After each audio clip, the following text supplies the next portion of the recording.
Hello, everybody. I'm glad you're here today. Today is March 15th, 2025. This is a red alert video, and I'm going to tell you why. It's going to be a wake up call video, a call for you to wake up based on what I have experienced with no electricity because of this huge dust storm in the panhandle of Texas and all of the damage I've suffered and lived through. Now, it is not, we are fine. My house, as far as I know, we're going to get our roof checked, but our house is fine. Our people are fine. Everybody's good where I live. But around where I live, in a 5 to 7 mile radius, I'm going to actually, after a little bit, edit this video and show you pictures of the damage. Except there is one video that was about probably 20 miles from me, but that doesn't matter. It doesn't. It was all bad yesterday. If you haven't heard yet, yesterday in the panhandle of Texas and on throughout Texas, there was a huge dust storm. Now, dust storms are not, and we're used to dust storms. That's not unusual. They happen all the time here, especially in March.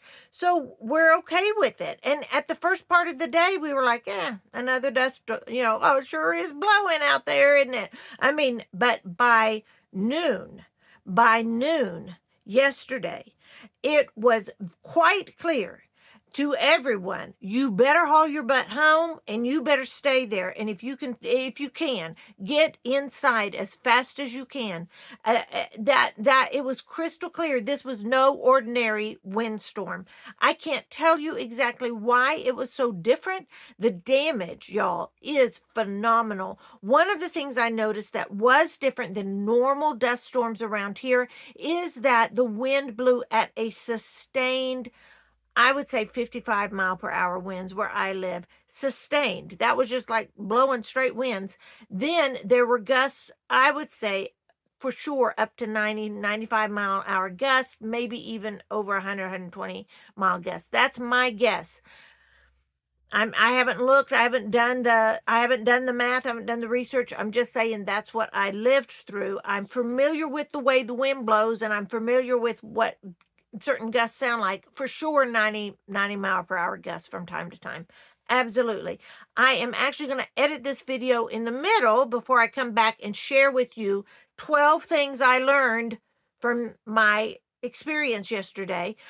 Before I share that with you, I'm gonna show you. I'm gonna edit in pictures of the damage around here, and I'll voice over it. So I'll kind of explain what each picture is that you're watching. Okay. Now, I don't think I'm gonna put music to it and make it all, jazzy and all of that. I'm just gonna flat out tell you because we don't have time to make things pretty right now. With the way the world is changing, you need to get prepared. You'll be glad you got prepared. Where I live, yes, we have power outages from time to time too. Even that's not unusual. But when the power went out yesterday at 11 in the morning, I thought this is going to be bad. In fact, my husband was at work. He texted me, power went out here. And I was like, oh, crap. And then my daughter texted, power's out here. They were all in other places other than home. And that means in our county. And when that, I thought, oh, well, it's a big outage then.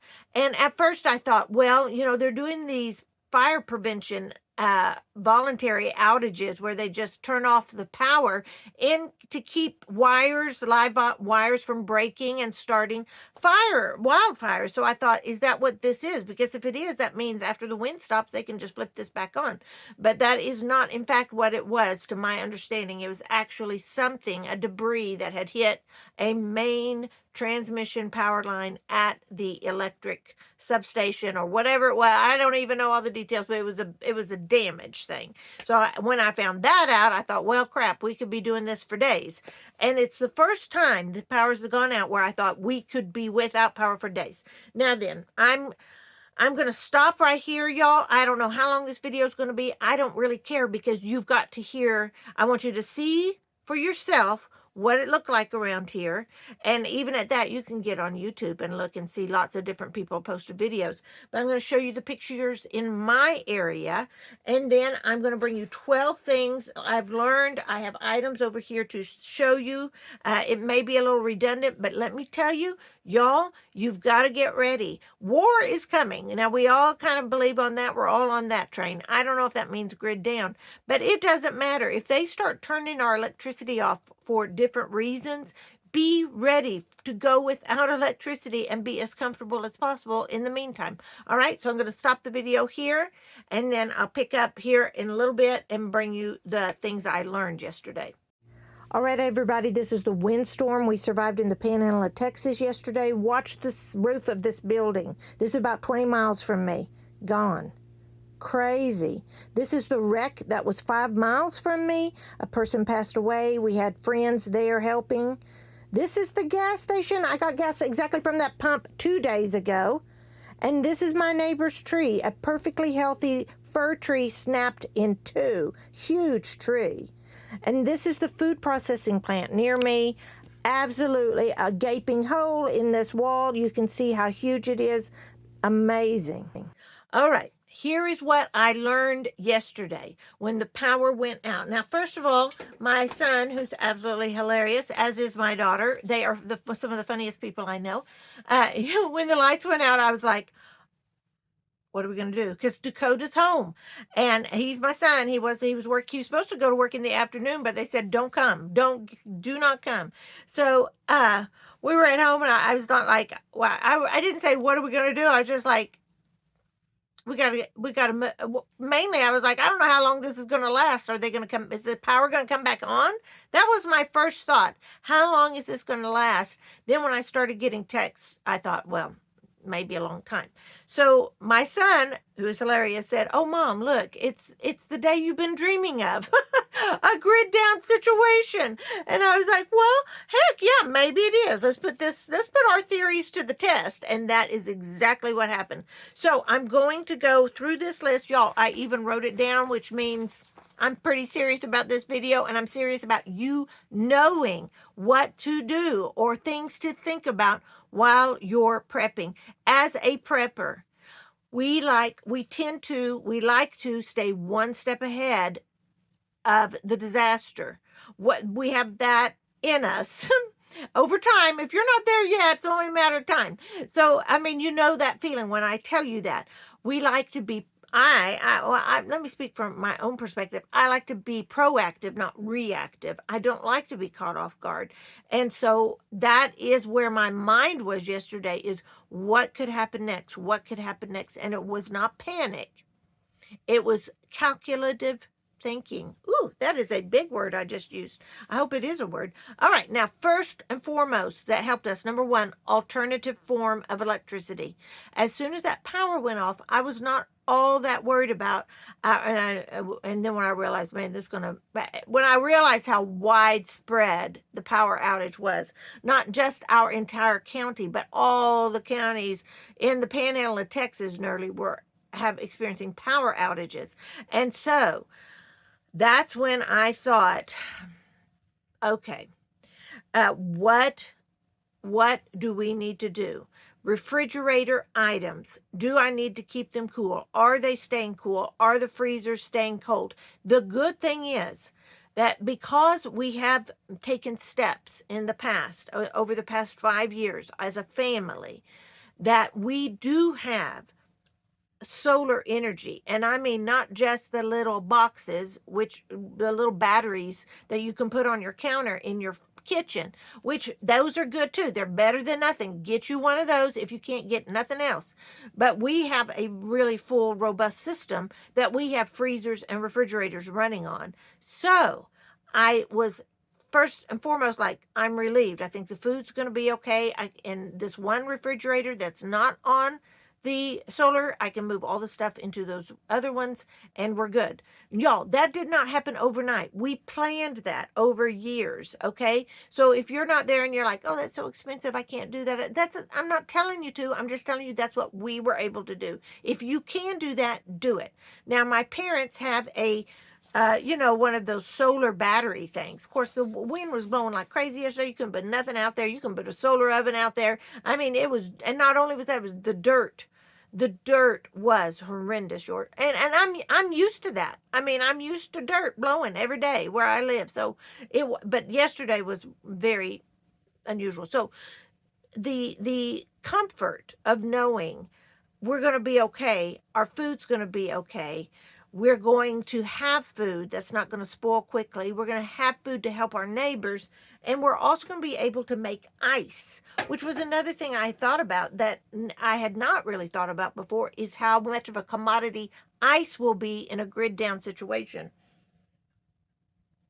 So you might want to get you some little ice trays if you don't have those, or something to make ice in to share with your neighbors so they can put it in their coolers, so they won't be putting their stuff in your fridge and your refrigerator. Just give them ice, because I don't want my neighbors. I love them, but I don't want them. I don't want to live with them. So that was one thing. Alternative form of energy. It's a really essential. It will help you feel better about the whole situation. As soon as the electricity went out, man, I went and I checked everything, see if it was up and running. Of course it was, because Mike always checks it. But you know what? He wasn't home. Okay, next thing, number 2, is the camp burner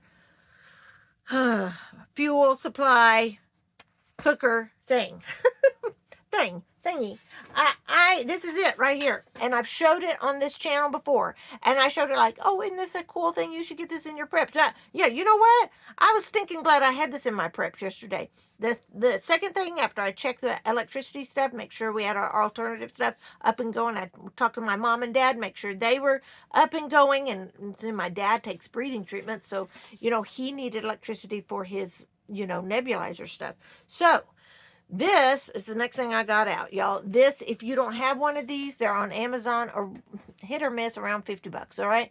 Now, it is a burner butane propane alternative burner thing. This turns over, and man, I got this set up muy pronto, because with the electricity went out at 11, Taylor was going to come home at 12, and I mean, we would have been fine with a sandwich, a piece of bread, some cheese, pickles. I mean, we would have been fine to eat that. But you know what?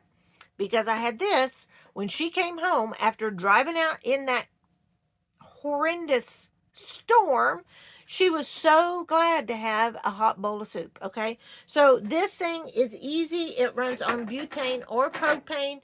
You can get one of these here this is the butane. It's like a bottle of hairspray. Don't confuse it. But it's easy to use. I don't even, last summer, I got my parents one of these. And of course, I have a lot of this. You can buy the butane bottles on Amazon, 12 for, I have no idea. But you can find them and buy it. Do it now.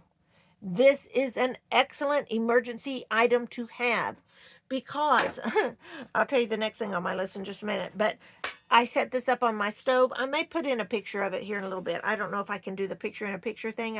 I'll try. I'll show you a picture. I had this set up on my stove. Yes, you need to check your carbon monoxide with it.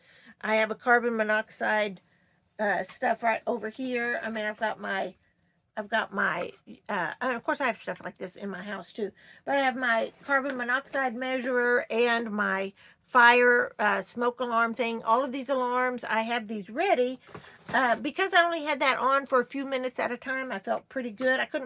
I could crack the window, but it was like I had enough dust coming in my house with the window shut. You should see the amount of dust in my house. I mean, okay, so so that brings me to the next thing that surprised me about yesterday. So get you one of those burners. The next thing, number 3, that surprised me was the emotional power of a warm meal. I was not ready for that. But when I cooked that, I was glad to give it to my daughter when she came home. And I was like, I can make you some tomato soup and a cheese sandwich. I mean, come on, comfort food. We were all very stressed, except for my son. He was chill, but he was born that way. But she was so glad to have that warm soup. And then she said, Mama, get you a little bowl. And I was like, I usually don't eat lunch, but I was just like, okay, I'll eat some crackers and warm tomato soup. Y'all, to sit down and eat that warm meal emotionally was just calming. Those of you in the military, or if you've experienced that, post your story below in the comment section. I would love to hear it. Also, any other ideas you have, post in the comment section, because we need to work together to get through what's coming, because I think we're all going to be experiencing this more and more. So the comfort and emotional comfort of warm food and a hot cocoa. Now, y'all, I have a lot of herbs and, oregano oil and all of that, but I mean, nothing could hold a candle to this yesterday.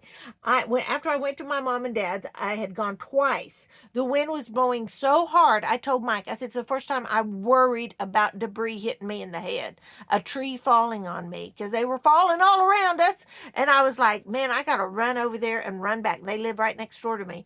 When I finally got back home, all buttoned back up, the house back closed back up, and I sat down. I was filthy dirty. You could just run your hair and just have dirt. That's how bad it was. And I wiped down and cleaned up, but I was cold inside and I was nervous because Mike hadn't gotten home yet and he had to stay at work until, and I'll tell you about that in a second, but he had to stay at work until everything kind of was settled there. And then he got home and made it home okay. But I got home from my parents' house once again on my trusty little burner. I just boiled some water and I even warmed up my cup with hot water. I took the time to have a hot cup with hot water and put in my hot cocoa, and I sat and drank it in silence. Well, it wasn't silence because the wind sounded like a constant tornado for 14, 16 hours. So that it started at 4:30 in the morning. The warning started at 8, the high wind warning, but I'm up at 4. Y'all know that the first gust of wind was at 4:30. So that's how long we listen. And I know those are rookie numbers. Okay. I know that y'all have experienced other things that are much harder than this. This is just what I learned that I'm sharing with you. So get you some comfort food and don't be afraid to go, I'm going to have a cup of hot cocoa and just take a 15-minute break here in my brain. All right. Next thing, I got out paper items, paper plates, paper bowls, paper cups, paper plastic silverware because I didn't want to wash. And plus, I wasn't sure how much hot water we had. That's a whole nother thing. We have electric hot water heaters, and it would just came with the house. It's what it is. We're not thrilled about it, but it is what it is. And so whatever we could throw away in the first few days, because I was thinking days here, I wanted paper items. Sixth thing, the comfort food, aka peach cobbler. So before the electricity went out, I had a bad feeling about this storm, y'all. So as soon as I could, as soon as Mike left, I fed him breakfast, got him out the door. I got peaches that I had put up last summer. Do y'all remember those big peaches? I did a video on it. And I got out my frozen peaches that I put up for cobbler. I got a 2 Pillsbury pie crust, ready-made pie crust, because I mean I can make a pie crust, y'all. You don't even I can do that very well.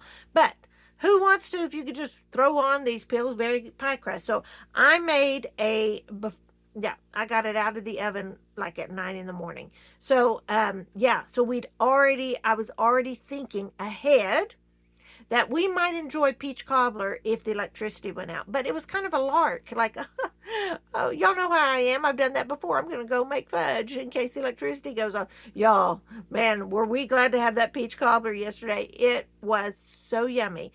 And I had also made a casserole ahead of time, a big casserole that I could take over to my parents too. So when it came time for supper, all of that was already done. I didn't need to make any decisions. I didn't need to cook anything on this wonderful little burner thing. I did warm up the casserole on there. I was able to, you know how we used to do before microwaves. You just put it in the dish and put it on the burner and warm it up that way. So we had once again, everyone in the house had a warm, yummy southwestern spaghetti chicken casserole, and it was very cheesy and very good. So in other words, get things ready ahead of time if you know something's coming that's going to make it easier for you, less decisions to make on the very day of the crisis hits, if you can, if you have time. Next thing, seventh thing is communication, radios, batteries, and texting. Luckily, we were able to text each other. Luckily, we were able to keep in touch with each other, especially Mike, who is at work about 7 miles away. Now, there's a picture on the picture reel, and I'm sure I'm going to voice over and explain that picture. But literally, that where he works, like a 40-foot by 30-foot, I don't know, 50-foot by 40-foot piece of metal blew off that building. All right, and so, yeah, it was So when they lost power where he works at a food processing plant, then the thing they had to do, he's IT, he's an IT manager, and what they had to do is get those people to safety, and then it was a very quick decision, get them home, because there was a horrendous, once again there's a picture of it, a horrendous mass vehicle wreck that was literally 5 miles from me, where one of the people, there was at least one death from that. So when you hear, oh, there's this many deaths from this storm, one of them was just 5 miles from me. And it was not only that, but our ministers, who is an EMT, he had to go out there in the dirt. And so did my neighbor, who's the city manager, had to go out there because he's fire department. So there's people out there that I know and love, and that's what added to the tension and the emotion of yesterday. Also, there were people who we knew, a couple that was stranded outside of another town just south of us because there was another accident on the highway, and they had been stuck there in traffic or in that lineup for 2 hours. So you need food in your cars. You need warmth in your car. Those are the things that were stressed to me yesterday in a real way. And I'm telling you, get your stuff ready. So at the food plant, they used radios, of course, because that was the only way to communicate. And there may be, if texting is down or the phone towers are down, we may need those in our supplies. I have some walkie-talkies that I intend to use with my neighbors, I already used with my mom and dad. Walkie-talkies with good batteries. Y'all, communication is imperative. It helps so much. So there is that. Um, Another thing, the power of relationships and neighbors. We were checking on each other. We were talking to each other. Are y'all okay? I saw that your tree blew down. Are y'all okay? That kind of thing. Yeah, and so if I weren't okay, they would have come to my rescue and vice versa. Okay, I know I don't want them living with me, but I would not mind helping them live over there across the street as best they can. Next thing, number 9, light and warmth. Even when it was, of course, the electricity was out, but we could see it was in the middle of the day. It was all day long, and it was okay. But as evening approached, we were all tired from the day to begin with, and it just helped to light some candles. Was it completely dark yet? No, but I was surprised that it lifted everybody's mood a little bit. We started laughing more and talking more about things. And then when we put a fire in the fireplace, that helped so much. Lit the room, made everybody feel warmer in spirit and in body. So I was surprised at what light does. Also, I have lots of little solar bulbs, that I charge, and then I just hung them up around so that if you're in the bathroom, you can like click the solar bulb on, or even over my cooking space. I set two solar bulbs to light the cooking space. It helps. Those are on Amazon too. They used to be they're like two for $20, two for $21, and they look like light bulbs, and you just charge them, keep them charged in your window, y'all. So yeah, light and warmth. Number 10 is organize your preps now. For the life of me, it was by the grace of God I organized this closet um, last week.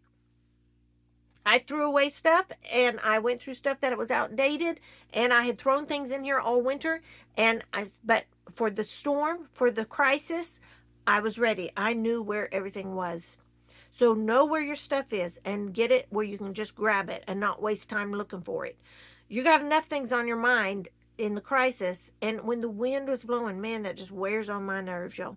Okay, number 11, freeze dried meals. If I hadn't had a casserole ready, I would have just added water to some Mountain House freeze dried meals. I wanted to bring one on here to show you. I've done that before on this channel.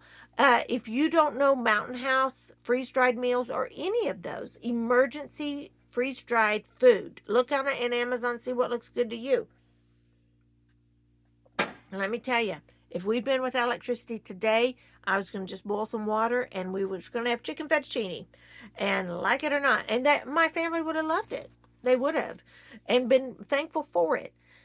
but it would have relieved me from having to decide what to cook or gather ingredients. I could ease into that if the emergency lasted a long time. Now, the last thing is number 12, and it is, man, your connection with God. When I wasn't sure, well, first of all, when I heard the wreck happened, and I'm not even sure who died yet. I don't know if I knew them or not. I knew my friends were out there as an emergency crew helping those people. I saw pictures of them. Y'all, the dirt, when you have a dust storm like that, it wasn't a haboob. Okay, we've had haboobs where you see the big wall of dirt go. It's not that. I mean, maybe that's what they call it on science or on news. It was just blowing dust. It just dust blowing straight.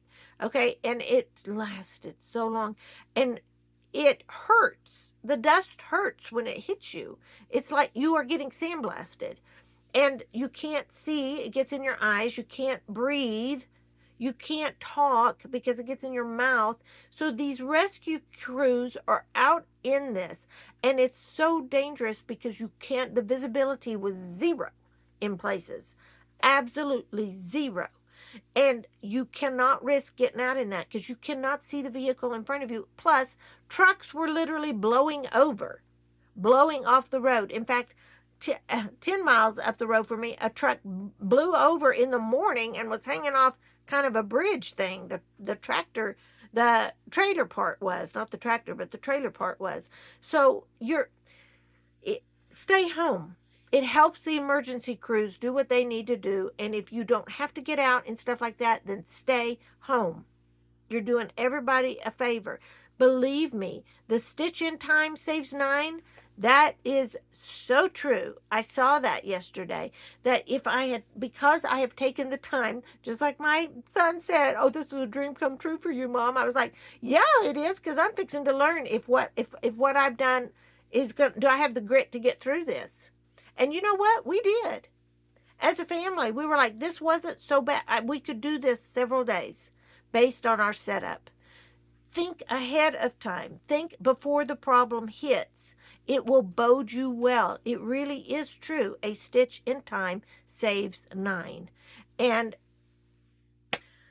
so, your relationship with God is going to sustain you and give you peace, and know that He's going to take care of you, and it's someone that's bigger than you that can take care of all of it.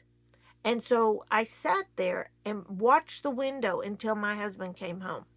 I sat there in front of the front window, and when I got the text on my way home, he could not even open his car door to get in the car, y'all.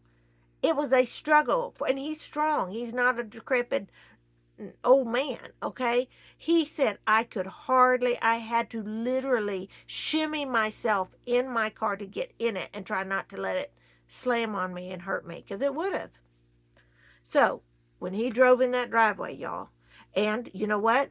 Our driveway, our electric garage door opener, y'all, if you have an electric garage door opener and it's a grid down, you better have a plan to get that garage door opener up or down, or your car or whatever. Or come to grips with your car's going to be outside, or you're going to be stuck inside. I don't know which way, what's going to, depends on when the electricity goes off. But as soon as Mike came in, he was like, let's get the cars in. And he knew exactly how to hook it up. And I could have hooked it up too, but I was glad he was here to hook it up and plug it in to our alternate electricity. And with the touch of a button, boom, garage doors up. We were to everybody in, garage doors down. Ain't nobody going back out till this is over. So we even watched, we're watching The Apprentice, y'all, that's on Amazon. Remember that one from 2004? Man, we watched that in 2004. We were able to sit in front of the fire and watch that on our phone and enjoy it in the evening after everything was said and done, and we were all under the covers, and we were like, this could go on for days. Let's watch something. And we did. And it was fun. So, no, it wasn't fun like, ooh, the electricity's off. Let's light some candles. It wasn't that, y'all, because, man, that storm, I was like, this is a bad one. This is bad. And then when I saw the wrecks, and then when I saw the other videos, I was like, oh man. And then just a while ago, we drove to the next town to get a hamburger, and the destruction and the debris and the signs that are snapped in two and shredded thing. I mean, it's disaster. It's a mess, a big mess. But if you prepare ahead of time, you will be glad you did. I could never have imagined that this little stove would have helped me through a really, really tense day as much as it did. Just to know I could do a pan of water, set it on there, boil, wash my face with something warm instead of cold, because we were all just gritty, dirty. Yeah, you'd be surprised where you find dirt. So, like in your ears, just like, oh my goodness, look at that.